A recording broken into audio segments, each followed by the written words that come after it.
engineers. Today we're going to do a good southern dish. It's called chicken fried steak. We're going to serve it with a pepper gravy, or cream gravy, or milk gravy, however you want to call it. We'll go into that recipe on the next section here, but we're going to do them all today. It's going to be two separate videos. Now, chicken fried steak is an easy, fast recipe. You can use almost any steak you want. A tough steak is usually what you use for it, a round steak, cube steak, chuck steak, what have you.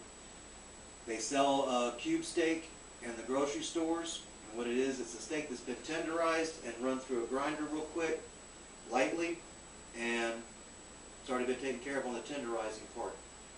I like to use ribeye myself, but that's an expensive steak to use for chicken fried steak. It turns out great, but not everybody's going to do that. What we have here is chuck steak.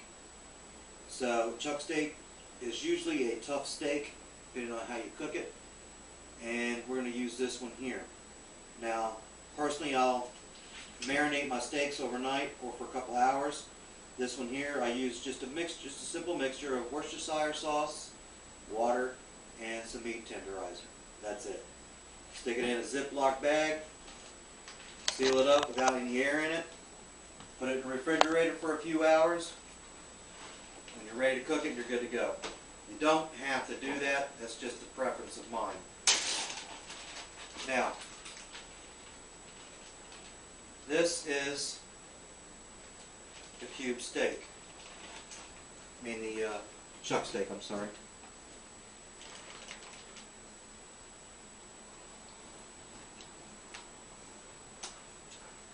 It's not a great cut of meat, and it's tough.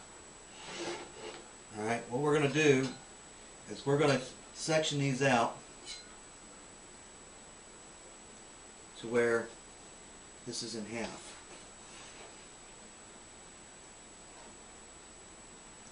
Let's stick that one for now. Now, when you tenderizer, you can use a meat pound. Meat pound is the hammer on there. It has a hammer on one end and the little teeth on the other end.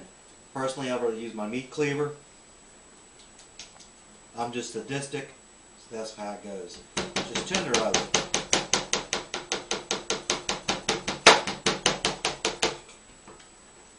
Just cut into it.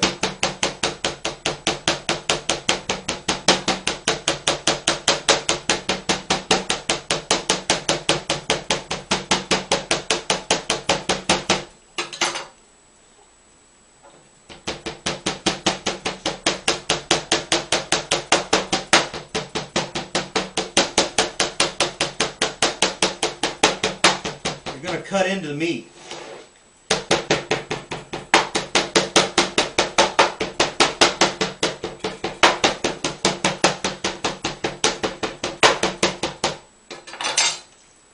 See how we're cutting into that? Starting to fall apart. That's how you want it. You want to keep doing that for just a little bit more on this here.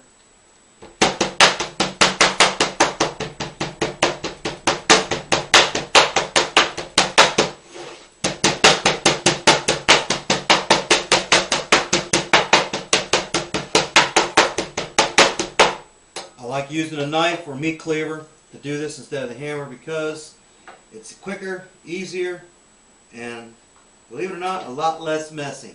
And if you're marinating your steaks and you're hitting them with a hammer, you'll see what I mean, because this juice and meat goes everywhere.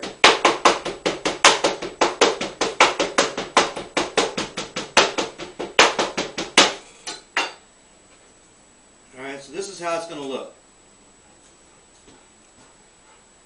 Just like that. It looks like it's a tore up piece of steak. Perfect. Alright? Now, when we come back, I'm going to go ahead and start tenderizing the rest of these steaks. Then we're going to come back when I'm done, and I'm going to show you the recipe and how it's done, and we'll go from there. Just remember, you're going to need a couple items for this. You're going to need your frying pan. You're going to need about 1/4 inch of oil in that frying pan. You're going to need some flour, 2 eggs, and a cup of milk, tablespoon of garlic powder, teaspoon of salt, teaspoon of pepper, tablespoon of paprika, and a teaspoon of cayenne pepper if you like. That's an optional little thing there. Other than that, you got it. Alright, we're back. I've already went ahead and tenderized all the steaks and all that. One thing I did forget to mention though, is that when you're tenderizing your steaks and you have a nice tender cut of steak like a ribeye or something like that, please do not butcher it like I was just doing here for these tough steaks. You don't need to do that. You can pound a little bit if you want, but that's it. You don't really need to do anything to a nice marbled cut of steak. That's just ruining it. A lot of people will say you're ruining your steak by making a chicken fry out of a ribeye. And that depends on your preference. But myself, I like a good ribeye as a chicken fry, but I also like a good ribeye off a grill too. They're good. Now, what we've done so far is we have steak already tenderized. I got 6 of them there. I have my Texas sweet iced tea. Never without that. Alright, what we've done here is I've got my flour. It's about a little over almost 3 cups of flour right here. We want about a teaspoon of black pepper.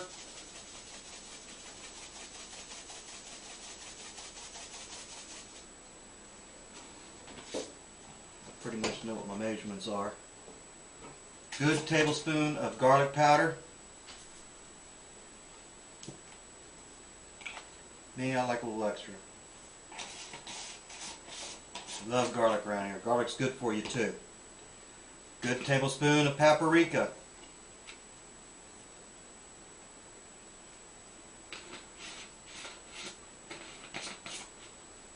And your cayenne pepper. You only need about a teaspoon, and the cayenne pepper is optional. And about a teaspoon of salt. I'm using regular table salt today on this. Or teaspoon, not a tablespoon. I don't know if I said teaspoon or tablespoon. Mix that up really good.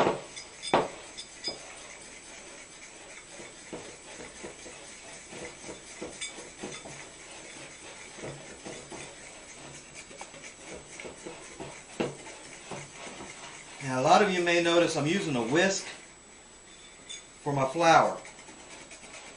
I'm not using a fork or a spoon or anything like that. I'm using a whisk. The reason I'm using a whisk is because it actually helps sift your flour. It gives you a little finer flour. Some air in there. Whereas a fork's not going to do that, a spoon's not going to do that, but a whisk will. Get that all nice and mixed. Set that off the side. Now, we need 2 eggs.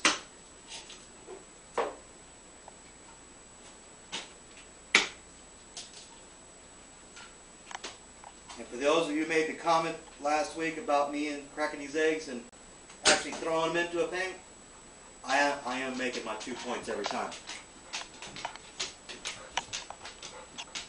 Cut that. Now, got our 2 eggs in there. We got our 2 points. Mix these eggs up.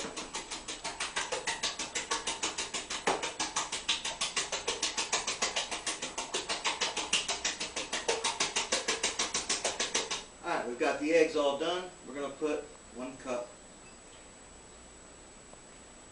of milk. Mix that up.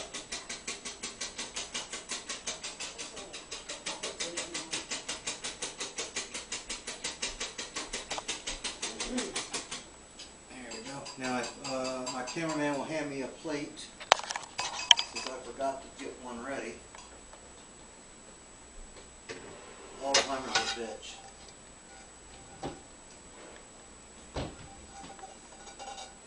There you go. Now,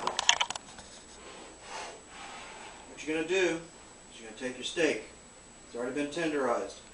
You're going to coat it in your flour first. Get a decent little coat. Doesn't have to be all that perfect. Shake it off. You don't want to pat it into it. You just want to get it in there and shake it off. Then you're going to dip it in your egg and milk mixture. Take that off. Then we're going to dip it back in here. We're going to dredge it through there.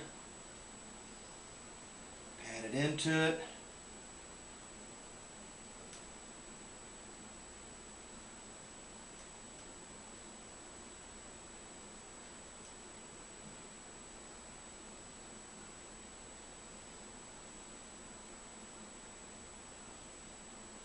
Take it off.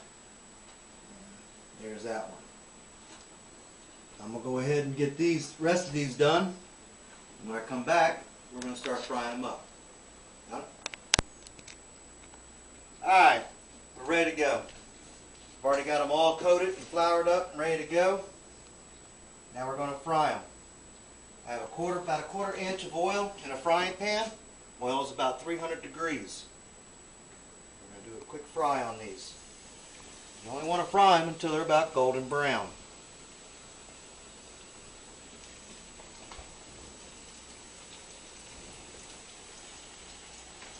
There you go, let them fry.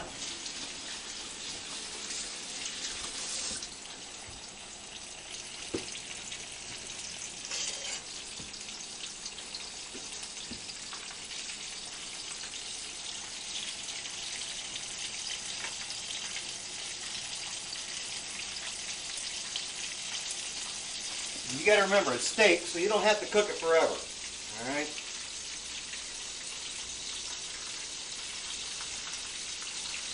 Just a couple of minutes on each side is all you need. You got to make sure your oil is at least at 300 degrees in order to fry it.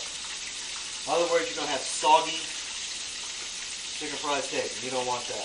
You want it above 300 degrees.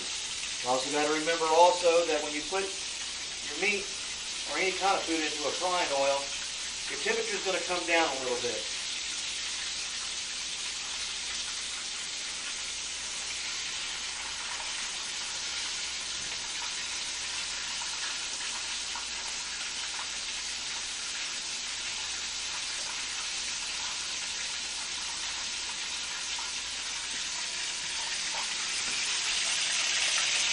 It's starting to fry up.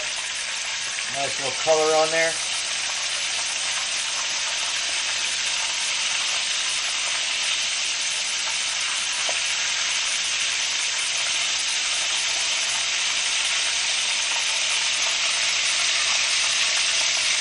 You don't need to cook them long. Like I said, just a couple minutes on each side, that's it. Just enough to get it golden brown or light golden brown. You don't want to get them darker with that unless you like them really crispy and really well done.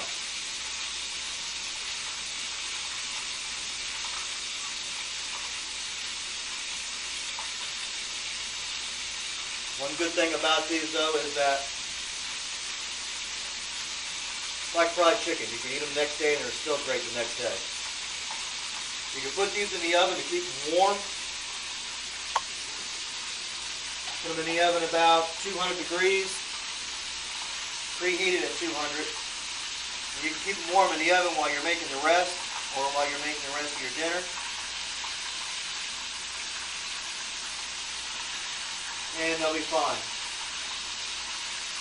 Put them on some kind of a rack so they're draining. If you put them on a flat pan,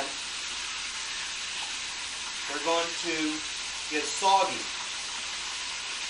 Because all you're doing in a flat pan is you're allowing all those juices to collect there, and it's going to collect underneath the crust, and it's going to heat into it, and your crust is just going to get soggy. If you put them on a rack and let them drain down onto another pan, then they won't get soggy. They'll stay crisp. Same thing for your fried chicken.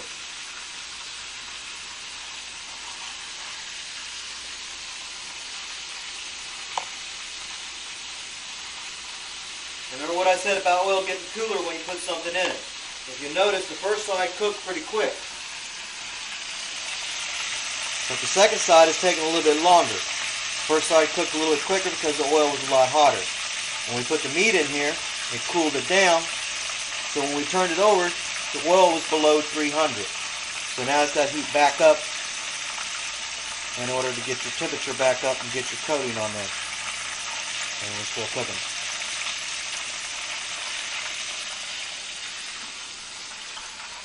Now, I'm on medium high.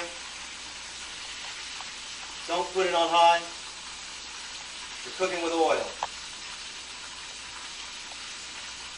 Oil can burn. Oil does have a flash point. Once that oil starts smoking, that oil's done. Forget about it. The oil starts smoking, put it off to the side. It's done burning.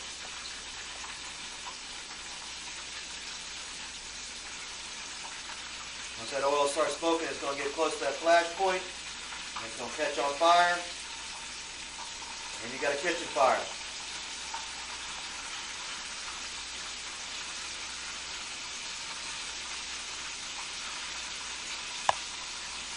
Yeah, those are looking really nice.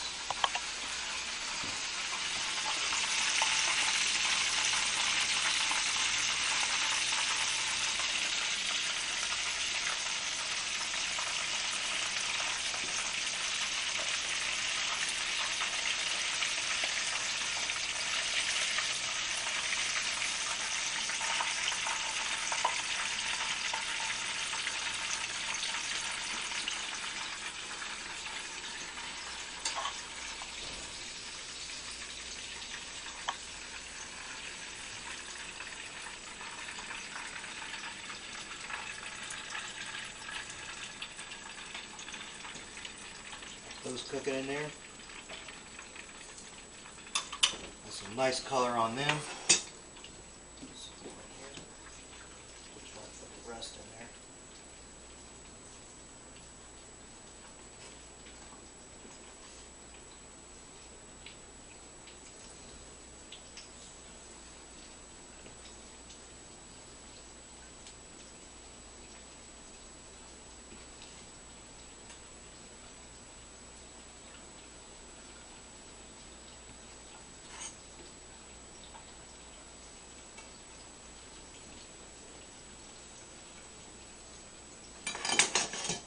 You see, they got a nice little color on them.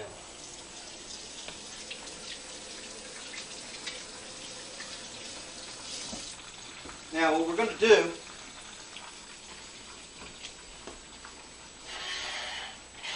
me get a fork and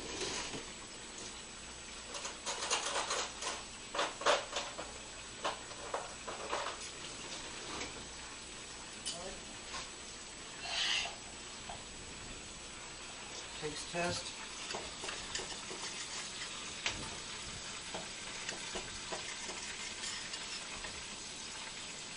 It's nice, it's done, it's juicy. I don't know if you can see the juices coming out of there still.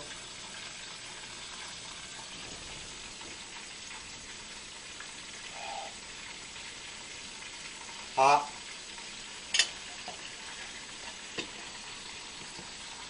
And tender.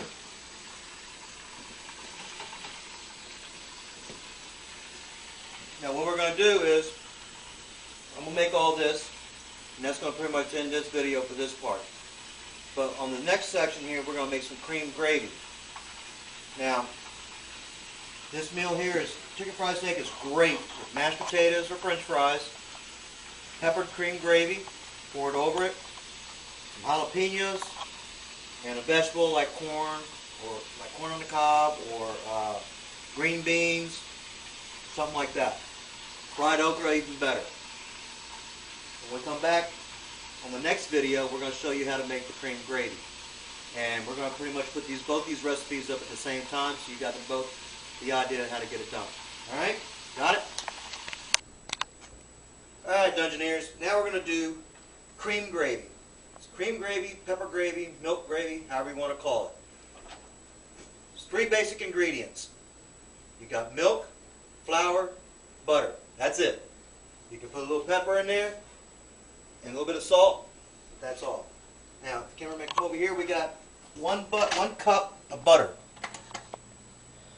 What we're going to do is we're going to melt this down, and you got to melt it down slowly.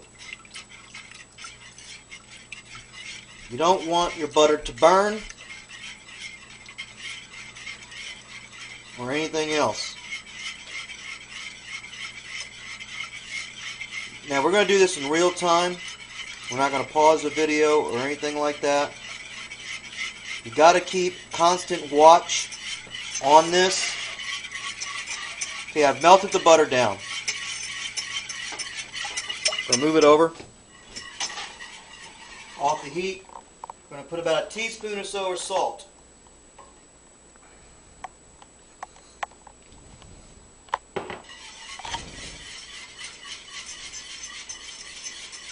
Mix it back up.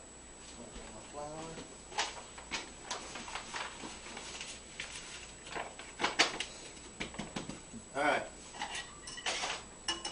We're going to use about a cup of flour.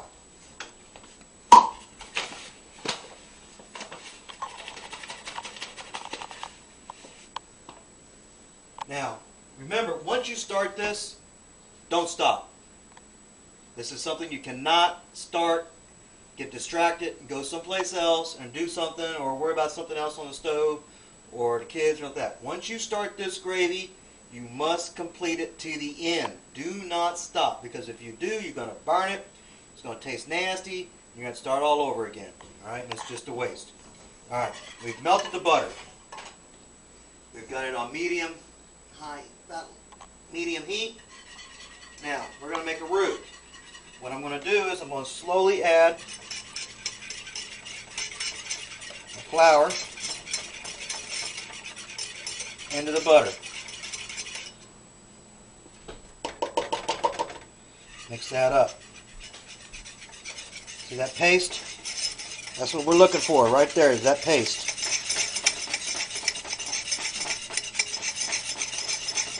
It's 1 cup of butter and a cup of flour. I'll put just a little bit more of flour.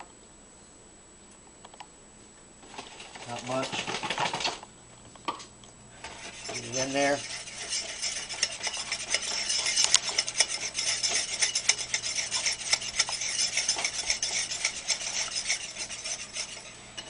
Now I'm going to make pepper gravy. So what I'm going to do is I'm going to grab some coarse ground pepper. Coarse ground pepper looks like this. See how it is? It's got a coarse grind. It's not your table pepper or anything like that. I want to put about a tablespoon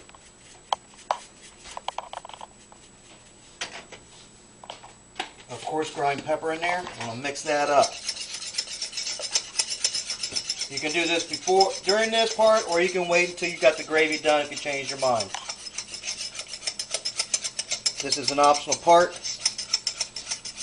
Now you see how it's separating off the sides, coming off the sides really easy?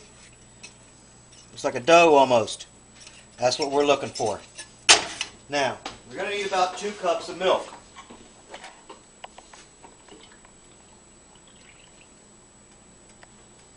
I'll put my first cup in. I'm going to mix that in there.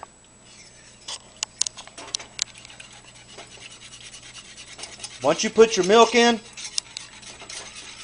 you're stuck. Do not stop stirring it.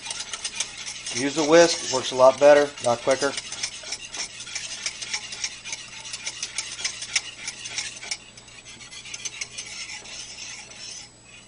It's going to heat up.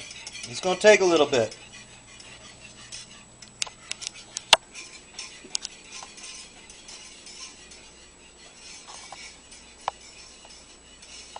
It's going to start to thicken up a little bit.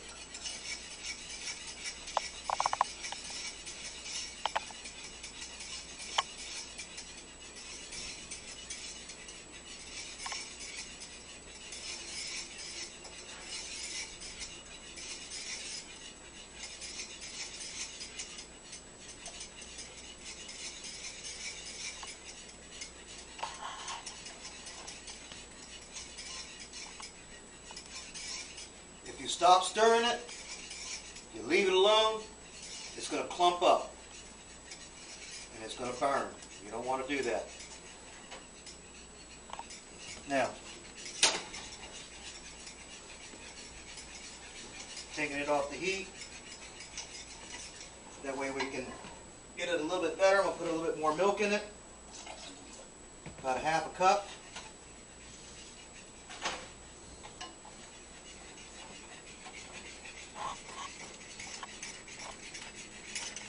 getting nice and thick in there. Another half cup or so.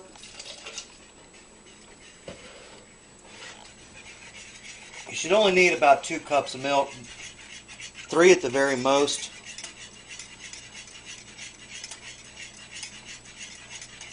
Depending on how thick you want your gravy or how thin you want your gravy.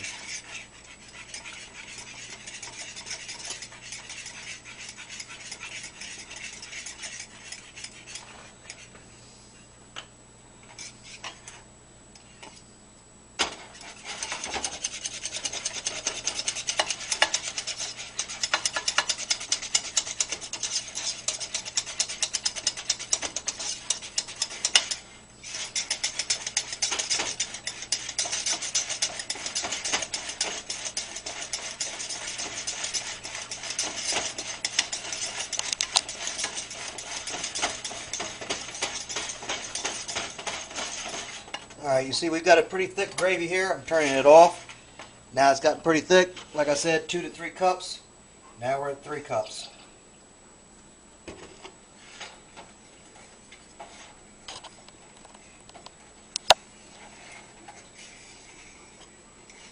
Mix that in there.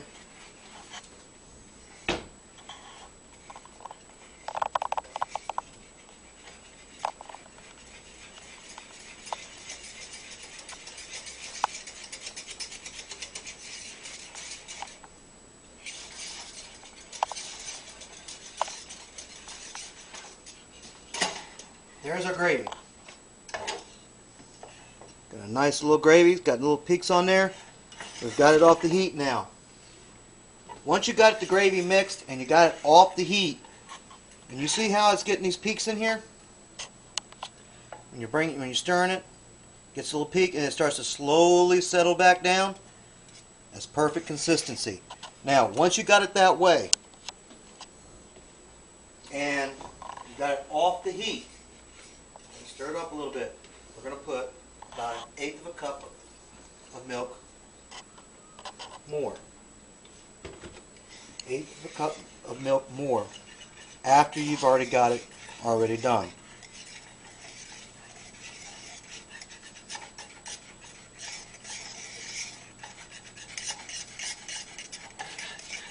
Reason being, you've got it off the heat. You got the desired consistency that you want.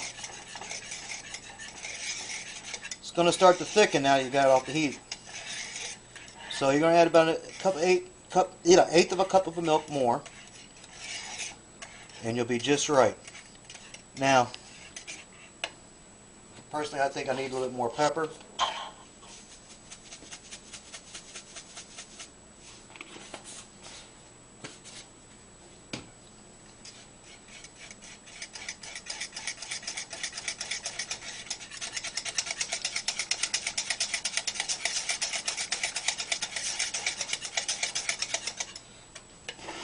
There we go. And that is pepper gravy, or cream gravy, or milk gravy. Let's see.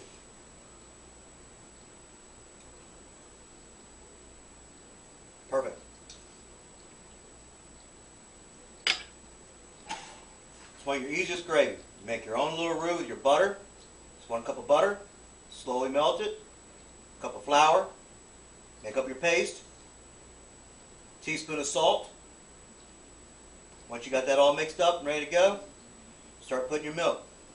2 to 3 cups of milk. This one here, end up using 3. Depends on the flour and stuff like that, and your taste and your consistency, how you want it. I've used 3 cups of milk. You got the desired consistency. Now you could end up using more, depends on your taste. Once you've got it all done to the consistency that you want, set it off to the side, got it off the heat, stir it up a little bit, let it cool down for just a couple of seconds, put another 1/8 of a cup of milk in it. Once you do that, it's set and it's ready to go. Alright? Now, I'm going to show you what it's going to look like here in a second with the plate, and we'll be good to go, and that'll be the end of this video. Okay, here's how it's plated. We got our chicken fried steak, mashed potatoes. Today we're having green beans, Got our gravy on there, and we got our jalapeno, and we got our Texas sweet tea. That's all you got. Works perfect.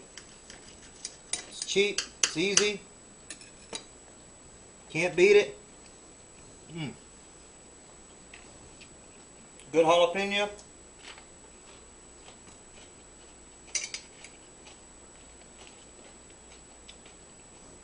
Perfect. Gotta love it. Got it? Good to go.